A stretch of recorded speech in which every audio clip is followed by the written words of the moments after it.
আসসালামু আলাইকুম।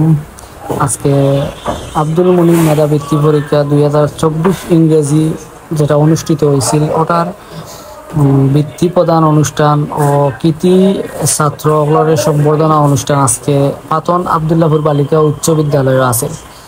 তো এই অনুষ্ঠানও সভাপতিত্ব করছেন হাজী সুফিয়ান আহমদ সভাপতি, আব্দুল মুনিম মেধাবৃত্তি পরীক্ষা পরিচালনা কমিটি।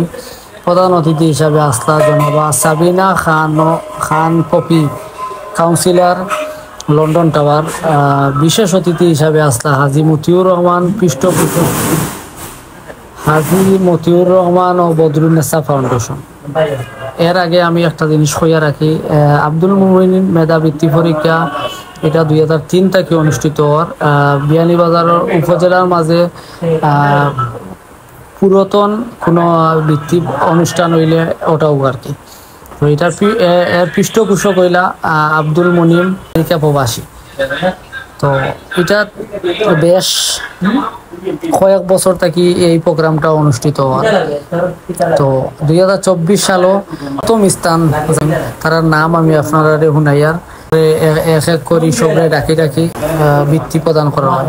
তো প্রথম স্থান যারা অধিকার হচ্ছেন তারা নাম হইল, একবারে প্রথম স্থান হইল সুমাইয়া ইসলাম তাজকিয়া নবাং 2 সরকারি প্রাথমিক বিদ্যালয়, Mohammad Taslimul Hasan ideal collegiate school, Taushif Ahmad Khaspa আদর্শ সরকারি প্রাথমিক বিদ্যালয়, নূর এ জাহান নুহা বিয়ানীবাজার সরকারি প্রাথমিক বিদ্যালয়। দ্বিতীয় স্থান যারা অধিকার করছেন সালাতুন শারাফ বিয়ানীবাজার সরকারি প্রাথমিক বিদ্যালয়।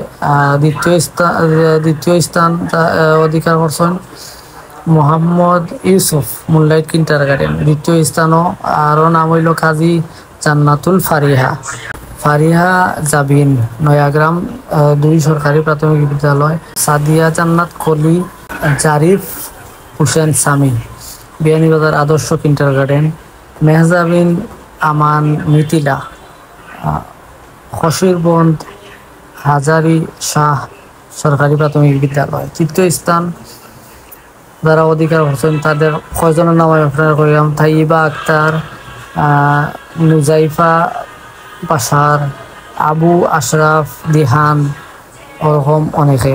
আর এর মধ্যে কৃতি শিক্ষার্থী যারা ক্লাস 1 থেকে লইয়া 10 পর্যন্ত যারা 1 2 রুল নাম্বার আছে তারাও সংবর্ধনা দেওয়া হয়েছে। ইনো লাস্টের দিকে একজন কৃতি শিক্ষার্থী যে প্রথম স্থান অধিকার করছে সবার মাঝে, তাতে বক্তব্য রাখছে।